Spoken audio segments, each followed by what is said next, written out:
이 물에다 대고 너 착하구나 이쁘구나 나는 곱다 우리 같이 친하게 지내자 말하고 이 물을 얼리면 눈송이처럼 예쁜 결정이 생기고 난 너 싫어 꺼져 죽어버려 나쁜 말하고 얼리면 아주 못생긴 결정이 생긴다는 거예요. 물은 그런 소리를 어디로 들을까요? 저는 옆살에 사람이 말할 때도 그 에너지가 저한테 진동하는 걸 못 느끼는데 한번 우리는 실험을 해볼 수 있습니다. 해보세요. 한번 물에다 대고요. 마부시카 스마시마 스바라이시 개새끼 됐어. 아니 물이 한국말밖에 모르면 나쁜 못생긴 결정이 생기고 글로벌하면 아름다운 결정이 생겨야 될까요? 우리는 아무리 메시지가 좋아도요 의심해야지 되는 겁니다. 제자가 물어보죠. 선생님 이런 건 어떻게 생각해야 됩니까? 그럼 아리스토텔스가 그건 이거 아니겠는가 대답하죠. 그럴 때 제자들이 아닌 것 같은데요 하고 따지는 거예요. 감히 선생님이 가르치는 것을 의심하는 거예요. 공자도 똑같더라고요. 같이 제자들과 함께 쭉 산책을 합니다. 자로가 이건 뭡니까 하고 묻습니다. 그건 이가 아니겠는가 하고 또 대답을 하죠. 선생님이 그것도 아닌 것 같은데요 라고 하는 거예요. 의심하고 질문하는 거죠. 아무리 메시지가 좋아도 의심해야 되지만 아무리 좋은 사람, 메신저가 좋아도 의심해야 됩니다.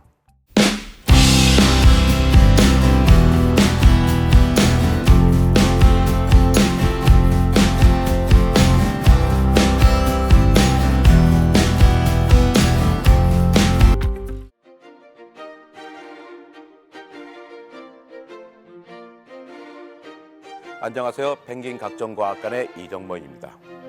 지난 시간에 과학은 진리가 아니라는 말씀으로 이야기를 마쳤습니다. 아니 과학이 진리가 아니라면서 왜 그렇게 잘난 척하고 떠들어? 라고 생각하신 분들 계실 텐데요. 그게 바로 과학의 힘입니다. 정말로 과학은 진리가 아니거든요. 그래서 과학은 재밌고 의미가 있습니다. 그리고 과학자기 참 편해요. 틀린 거 얘기해도 괜찮아요. 그때는 그랬어 라고 하면 되거든요. 천동설에서 지동설로 옮겨올 때 가장 결정적인 발견이 뭐였냐면 목성에서 달을 발견하는 거였잖아요. 갈릴레오가 목성에서 달을 발견할 때 모두 몇 개를 발견했냐면 4개였습니다. 그런데요, 제가 학교에 다닐 때 배울 때는요, 무려 13개가 됐어요. 그리고 칼세이건이 코스모스 쓸 때는 17개로 늘어났습니다. 5년 전에는 목성의 달이 62개가 됐어요. 그러더니 4년 전에는 79개가 됐고요. 올해 2월 달에는 92개까지 늘어났습니다. 아니 이게 말이 됩니까? 또 다른 예를 들어볼까요? 세상에서 가장 작은 입자가 뭡니까? 원자라고 하잖아요. 그리스 시대의 데모크리토스가 아톰이라는 이름을 붙였습니다. 아는 낫이란 뜻이죠. 할 수 없다는 뜻이에요. 톰은 부순다는 뜻입니다. 아톰이란 것은 쪼갤 수 없다는 뜻이에요. 가장 작은 게 바로 그 아톰이었습니다. 그러니까 그 원자라고 하는 거죠. 요즘은 수소, 헬륨, 나트륨, 칼륨 다 이런 게 하나의 원소들이 원자로 되어 있는 거잖아요. 우리 그렇게 오랫동안 알고 있었는데 러더퍼드라는 사람이요 핵을 발견합니다. 원자가 제일 작은 게 아니라 원자 안에 핵이 들어있다는 거예요. 핵이 얼마나 작냐면요. 모든 원자 중에 가장 작은 원자가 수소 원자거든요. 그 수소 원자를 상암동에 있는 월급트업 축구장만큼 크게 확대를 해봐요. 그때 그 원자의 한가운데 있는 핵은 축구장 센터 서클에 앉아있는 무당벌레라고 생각하시면 됩니다. 그만큼 작은 거죠. 그러니까 원자는 텅 비어 있는 겁니다. 우주가 텅 비어 있는 것처럼 원자도 텅 비어 있어요. 근데 왜 원자들이 서로 통과하지 못할까요? 이 왼쪽 손끝에 있는 여기도 원자가 있을 거고 여기도 원자가 있을 거잖아요. 근데 원자는 텅 비어 있지만 통과하지 못한 이유는 그 원자의 핵 주변으로 전자가 돌고 있기 때문입니다. 왼쪽 손가락 끝에도 전자가 돌고 있고 여기도 전자가 돌고 있어요. 왜 N극과 N극, S극과 S극이 서로 밀듯이 왼쪽 손가락 끝에 있는 전자와 오른쪽 손가락 끝에 있는 전자가 서로 밀기 때문에 우리는 통과하고 있지 못하는 거죠. 이제 그래서 알게 됐습니다. 원자가 가장 작은 입자가 아니라 그 안에는 핵이 들어있구나. 핵이 가장 작은 입자야. 이걸 발견한 공로로요. 러더퍼드는 1908년에 노벨 화학상을 받았어요. 아니 물리학자에게 왜 화학상 줬는지 모르겠지만 어쨌든 노벨상을 받았습니다. 이렇게 또 잘 살고 있었는데 핵이 또 끝이 아니었습니다. 핵은 또 양성자와 중성자로 되어 있는 거예요. 이걸 또 노벨상들을 받았지 사람들이요. 야 그래서 양성자, 중성자가 제일 잔나부 됐습니다. 그런데 이게 또 끝이 아니었어요. 양성자와 중성자도요 3개의 쿼크로 되어 있습니다. 쿼크를 발견한 사람들은 또 1990년에 노벨 물리학상을 받아요. 가장 작은 입자가 원자에서 핵에서 양성자와 중성자로 또 양성자와 중성자에서 쿼크로 점점 바뀌었습니다. 과연 쿼크가 끝일까요? 우리는 아직 쿼크까지밖에 모르고 있지만 이게 끝은 아닐 것입니다. 과학은 계속 끊임없이 바뀌죠. 과학은 그 당시까지 우리가 알고 있는 딱 그만큼까지입니다.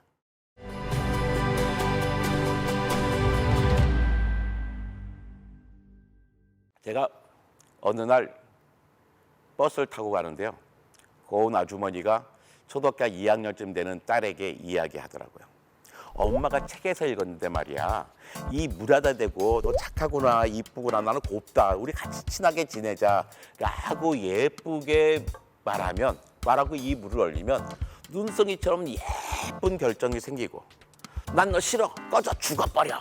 나쁜 말하고 얼리면 아주 못생긴 결정이 생긴다는 거예요. 그 어머니가 무슨 책 읽었는지 아십니까? 어떤 일본 사람이 쓴 물은 답을 알고 있다라는 책입니다. 얼마 수십만 권이 팔렸습니다.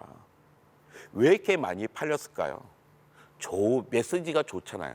메시지가 뭡니까? 착한 마음을 품고 고운 말을 쓰라는 거죠. 맞죠?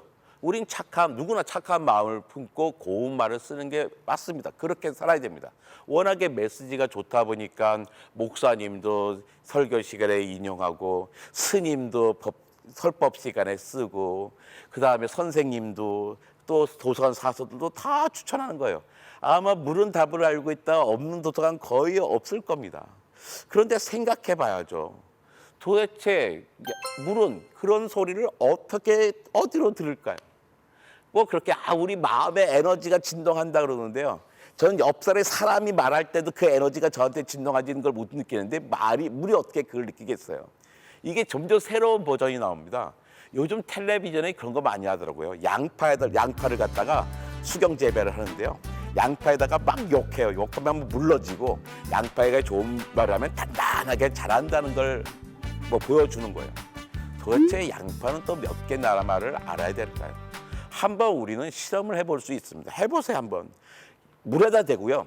바부시카 스바시바 스바라이시 개시키 데스 하고 한번 얼려 보십시오. 어떻게 될까요? 딱 봐도 바부시카 스바시바 스바라이시 개시키 데스 욕 같아요. 이렇게 하고 얼리면 정말 난 너 죽이고 싶어 할 때 그런 결정이 생겨야 될까요? 그런데요. 바부시카 스바시바는요. 러시아 말로 할머니 고맙습니다 라는 뜻입니다. 스바라이시 개시키 데스 일본 말로 아름다운 경치입니다 라는 뜻이에요. 아니 물이 한국말밖에 모르면 나쁜 못생긴 결정이 생기고 글로벌하면 아름다운 결정이 생겨야 될까요? 그럴 리가 없잖아요. 우리는 아무리 메시지가 좋아도요 의심해야지 되는 겁니다. 제가 환경운동가 부부랑 친하게 지내요. 그 집에 놀러 가면서 단단한 팝콘을 가지고 갔습니다. 재수 씨 이것 좀 해주세요. 그러니까 전자레인지에 돌려서 팝콘을 부풀려 달라는 거였죠. 보통 상식적인 집안은 전자레인지가 부엌에 있습니다. 근데 팝콘을 들고 발코니로 가는 거예요. 아니 왜 발코니 가나 봤더니 전자레인지가 발코니에 있어요. 깜짝 놀랐죠. 아니 재수 씨 전자레인지를 왜 발코니에 넣고 쓰세요? 그러니까 아이고 정모 씨 전자레인지 쓰면 전자파가 튀어나와가지고 내 몸에 나쁜 영향을 줘요. 발암물질을 만들 수 있다고요 라고 말씀하시더라고요. 아니 그렇게 나쁜 거면 갖다 버려야지 왜 발코니 넣고 씁니까? 그러니까 아니 정모 씨처럼 이렇게 갖고 오면 어차피 누군가는 써야 되잖아요. 이때 가족의 건강을 지키고 엄마 혼자 희생하는 마음으로 이렇게 넣고 씁니다 라고 말씀하십니다. 정말 좋으신 분이죠. 세상에 빛과 소금으로 살아가는 분들이에요. 그런데요 틀렸습니다. 전자파란 말 자체부터 헷갈려요. 전자파 그럴 때 전자가요. 삼성전자, LG전자의 그 전자인 줄 압니다. 삼성전자의 전자가 뭡니까? 아들 자자를 쓰잖아요. 근데 전자파 할 때 자자는요. 아들 자자가 아니라 자석할 때의 자자입니다. 전기장과 자기장이 합쳐진 전자기파라고 있는데요. 우리가 알고 있는 모든 빛과 전파는 다 전자기파예요. 근데 전자기파가 너무나 어려우니까 전파란 말도 씁니다. 하지만 전자파는 틀린 말이에요. 전자파라고 그러니까 사람들은 전자가 총알처럼 튀어나와서 내 몸에 어떤 영향을 줄 거라고 생각하죠. 라디오파, 마이크로파, 적외선, 가시광선, 자외선, 엑스선, 감마선 모두 다 전자기파입니다. 근데 우리가 라디오 들으면서 걱정하지 않잖아요. 물론 감마선 쬐면 안 됩니다. 영화에서 봤더니요, 컬크가 되더라고요. 보통 사람 녹아버립니다. 엑스선, 여성분들은 엑스레이 찍을 때보다 반드시 질문 받잖아요. 임신 가능성이 있습니까? 하고 물어봅니다. 왜? 그만큼 에너지가 세서 문제가 되기 때문이에요. 여름에 선블럭, 선크림 바르지 않습니까? 왜 바릅니까? 자외선이 에너지가 세기 때문이에요. 그 달에 가시광선이 있습니다. 가시광선, 눈에 보이는 모든 것들이 가시광선이에요. 여름 휴가를 가는데 무지개가 떴습니다. 여러분 자녀에게 뭐라 그럽니까? 얘들아, 무지개 떴어, 위험해, 숨어, 이런 말 안 하잖아요. 바로 그 아래 적외선이 있습니다. 퇴근을 갔더니 아이들이 예능 프로를 보고 있네요. 여러분 뭐라 그랬습니까? 얘들아, 예능 재밌지. 그런데 있잖아, 엄마가 뉴스를 봐야겠어. 채널을 바꿔야겠거든. 이 리모컨에서는 적외선이라고 하는 무시무시한 전자기파가 나와요. 위험하니까 너 잠깐 방에 들어갔다 와. 이런 말 하지 않잖아요. 그런데 전자레인지에 쓰는 마이크로파는 그 적외선보다 에너지가 작아요. 라디오보다 조금 더 센 정도입니다.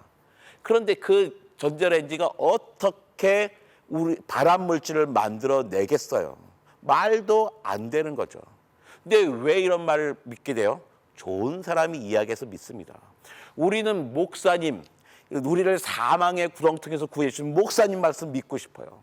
우리에게 자비를 베풀어준 스님 말씀 믿고 싶습니다. 내가 존경하는 교장 선생님 말씀, 내가 찍은 대통령 말씀 믿고 싶어요. 환경운동가, 먹거리운동가, 세상의 빛과 소금으로 살아가는 사람의 말씀은 그냥 믿고 싶습니다. 하지만요, 아무리 빛과 소금으로 살아가는 사람들의 이야기라도 의심해야 됩니다. 그들이 나빠서가 아니에요. 그들이 잘못 알고 있기 때문이죠.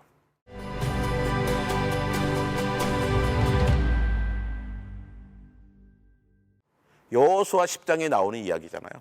여호수아가 태양아 멈춰라 기도하며 해가 지기 전에 싸움에서 이기게 해달라고 기도하니까 태양이 멈췄다는 겁니다. 정말로 태양이 멈췄을까요? 사람들은 다들 생각합니다. 야, 그거 어떤 현상? 혹시 일식 아니야? 일식이 일어나는 걸 그렇게 얘기한 거 아닐까? 근데 일식은 확실히 아닐 것 같아요. 일식은 널리 알려진 이야기잖아요. 또 혹시 여호수아가 성취를 한 걸 보니까 야, 하루가 정말 길게 느껴진 게 아닐까라고 생각할 수도 있고요. 빛의 굴절 현상이 아니었을까? 이렇게 생각한 분들도 있더라고요. 저는 모르겠습니다. 아마도 여호수아가 간절히 간구한 것은 해가 멈추는 것, 즉 시간이 멈추는 게 아니라 싸움이 빨리 끝나는 것이고 실제로 싸움이 빨리 끝난 걸 기록한 게 아닐까라고 저는 생각하고 있습니다. 시험 들 필요는 없어요. 복음을 신뢰한다면 의심해도 됩니다. 한 글자 하나에 뭐 중요한 게 달린 건 아니거든요. 이때 의심할 때요, 가장 중요한 것은 숫자입니다. 2017년 살충제 달걀 파동 혹시 기억하십니까? 근데 난리가 났었잖아요. 사람들 뭐 달걀 안 먹고 막 뭐 비싸게 사 먹고 그랬죠. 이때 제일 좋은 신문 기사가요, 이런 거였어요. 피프로니를 대량으로 섭취했을 때 독성이 있다. 그때 피프로닐 성분이 있는 살충제를 양계장이 막 뿌려서 문제가 됐던 거거든요. 피프로닐을 대량으로 섭취했을 때 독성이 있다가 제일 좋았어요. 대부분의 신문은요, 피프로닐은 독이다에 그쳤습니다. 2016년 11월, 12월 두 달 동안요, 신생아들이 백신을 거의 맞지 않았어요. 소문이 쫙 돌았어요. 어머니들 사이에. 아니, 백신 안에 비소가 들어있대요. 원소기호 AS. 아니, 비소가 뭔데? 비소가 뭔지 몰라. 장희빈이 먹고 죽은 사약 있잖아. 사약의 주성분이 비소야. 뭐 백신에 비소가 들어있다고? 야, 그걸 어떻게 애한테 맞춰? 그러지 못하지. 차라리 애가 볼거리를 앓고 홍역을 앓는 게 낫지. 어떻게 독약을 애한테 주사로 놓겠어? 못하겠어 합니다. 그런데요, 생각해 봐야죠. 설마 없던, 멀쩡하던 백신에다 새로 비소를 추가했을까요? 그럴 리가 없잖아요. 원래 비소가 있었습니다. 너무나 적은 양이 있어서 검출도 되지 않았던 거죠. 근데 과학과 기술이 발달하다 보니까 그 적은 양도 검출하게 되어 있어요. 얼만큼 들어있냐면 밥 한 숟가락 안에 있는 비소만큼 들어있습니다. 제가 60이 됐습니다. 60년 동안 매일 밥을 엄청나게 먹었잖아요. 그래도 비소에 중독되지 않았어요. 뭐가 들어있냐가 아니라 얼마큼 있냐가 중요한 겁니다. 살충제 달걀을요. 그 당시에 살충제 달걀이 얼마나 먹어야 될까 계산해 봤어요. 세계보건기구는 ADI와 ARFD라는 기준을 만들었습니다. ADI는 평생 이만큼 먹어야 돼라는 뜻이에요. 일일 섭취 허용량입니다. ARFD는 일일 극성 독성 참고량이라고 해가지고요. 하루에 이만큼 먹으면 독성이 생겨라는 거였어요. 그 기준에 따져보니까 평생 허용량이요. 그 당시 달걀로 하루에 성인 60kg인 성인은 5.5개였습니다. 그 살충제 달걀을 매일 5개, 6개 먹어도 어른들은 문제가 없다는 거예요. 애들도 1개, 2개 먹어도 괜찮은 거였습니다. 급성, 독성 참고량. 내 몸에 문제가 생기는 거 얼마냐? 60kg 사람이 먹으면 246개였어요. 세계보건기구는 하루에 이 달걀을 246개 먹으면 간, 갑상선, 신장에 보통 독성을 준다고 했습니다. 정말 그럴까요? 거짓말이죠. 하루에 246개 먹으면 어떻게 되겠습니까? 해부학적인 문제가 생겨서 죽었을 겁니다.